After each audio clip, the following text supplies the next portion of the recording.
What's up, comic book fans? It's the Emerald Enthusiast, the co-host of the Emerald Echo podcast. Here with a look at the Spin Master action figure 6-pack of the Justice League.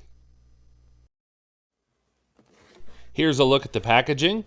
It's very simple. There's a partial window on top, product information on the bottom. Not much on this side. On the opposite side, it has the DC Comics logo. And on the back, we see action product shots of each one of the figures available in this 6-pack.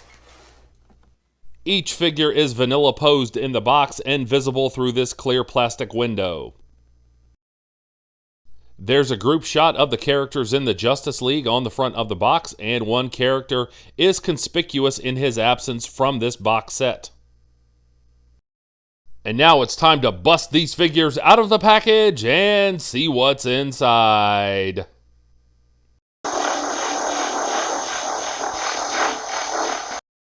Here are the figures free of the outer box, but still bound to the inner cardboard tray.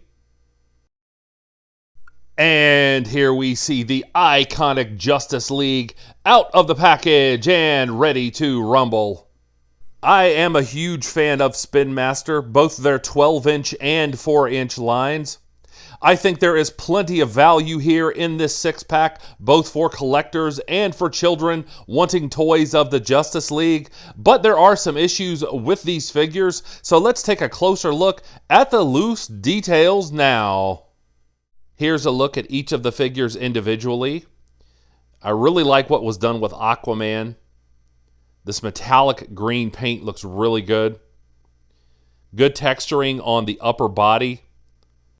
Each of the figures has these holes in the back, and I'm not sure why that is. There's no flight stand that comes with this set, so it serves no purpose. I really wish those weren't there. Good head sculpt on this figure. I like the hair.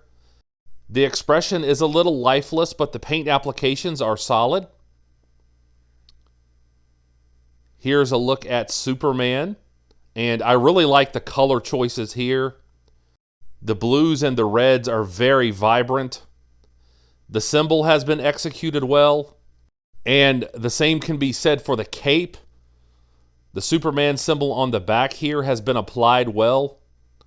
Good tight lines. Once again, there's one of those portholes. The musculature is indicative of Superman. He has a decent head sculpt. The skin looks a little plastic, but overall I think the hair is done well. Now we'll take a look at Cyborg. The skin tone on the head sculpt looks good. It's not overly glossy, so it looks more lifelike. The metal parts on the head sculpt have been painted well. There's lots of very intricate sculpting that runs all the way through this figure. They give the figure the impression of various metal sections that have been fused together, and I'm very appreciative of that.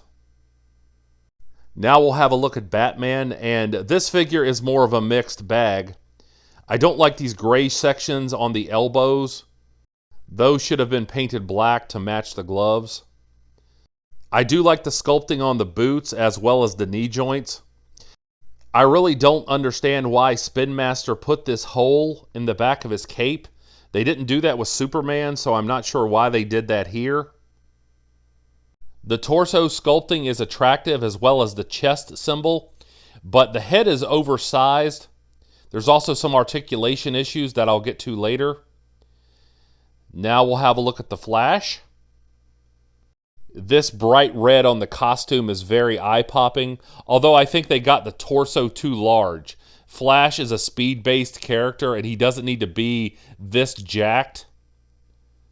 The head sculpt is decent, although the wings are molded to the mask. The chest symbol has been executed well, and I certainly like that. Now we'll get to the figure with the most problems, and unfortunately, that is Wonder Woman. I think you can see that her upper body and her lower body are really mismatched, and I'm not sure what happened here. The torso is just too small, and her arms aren't as long as they need to be. I do like the color choices overall. I especially like the metallic silver on the bracelets, but I'm just not sure why this figure is so out of proportion. The head sculpt is decent. I certainly like the way the hair was sculpted and painted. So that's a look at the appearance details of these figures. Now let's get a look at articulation.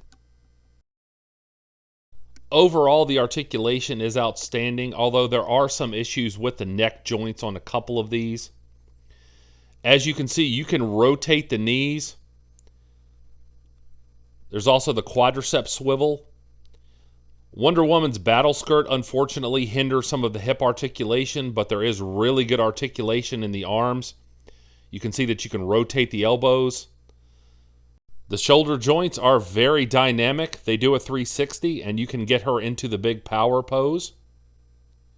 Here is the single jointed knee bend and the rotation demonstrated with Batman's lower body. Quadricep swivel. You can get him into a running pose if you like. And you can get his legs to go out that far, so that's impressive. Single jointed elbow. 360 degrees of rotation with the shoulder. His head is a little tight, and I believe that's due to the sculpting. Here's a look at the wingspan pose, and it is considerable, and I'm very thankful for that. So you can get him into a gliding pose if you wish. If you're wondering, none of these figures have any torso articulation, so that's why I'm not covering that. Here's a look at Cyborg, and you can get him into a very deep running pose if you like. He has a quadricep swivel. The articulation with this figure's shoulder joints is outstanding. You can see just how far you can raise his arms above his head here, and his head is able to articulate from side to side easily. Here's a look at the Flash, and he may have the best lower body articulation, which I believe is fitting. You can easily get him into a running pose, and I'm certainly appreciative of that. That is what a lot of collectors would want, of course. You can get him into a full split here, and that looks really impressive. Once again, we see this rotation at the elbow, and that's very helpful for establishing a good pose. None of these figures have up and down movements with the head, but nonetheless, the Flash's head does move freely from side to side. Here's a look at Superman.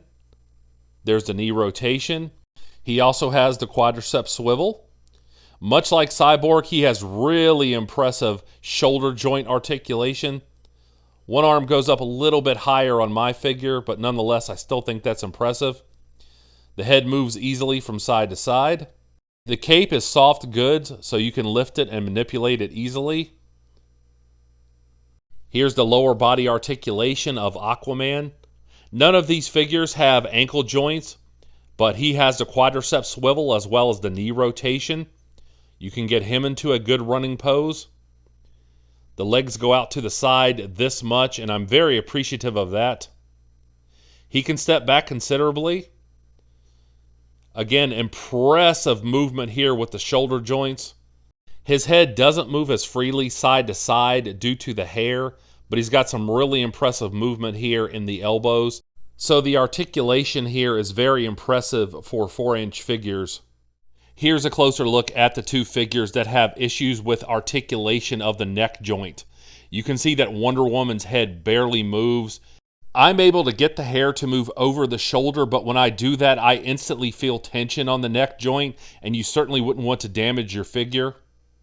There's slightly more movement out of Aquaman's head, but once again, I feel plastic scraping on plastic, and you certainly wouldn't want to damage the torso or the hair of your figure. As I alluded to earlier, this box set does have one major flaw, and now, before your very eyes, I'm going to magically fix that flaw.